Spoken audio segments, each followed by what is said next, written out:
Hello friends, here is a step-by-step process on how you can tag everyone in the WhatsApp group. Ensure you watch this straightforward video to the end. Alright, so on WhatsApp, locate the group where you want to mention everyone.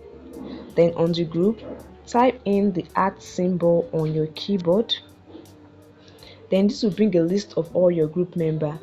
Manually select each member from the list to mention them.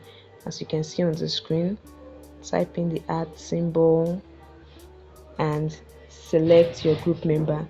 Take note that WhatsApp does not currently support a single @everyone tag to mention your members, so you have to select each member manually by typing on their names individually. Then send your message after you've mentioned them.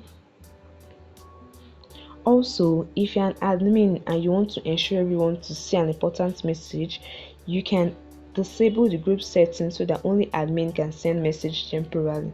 This way, your message won't get lost in the conversation. I hope you found this easy video helpful. Do well to like, share and subscribe for more content. See you in the next video.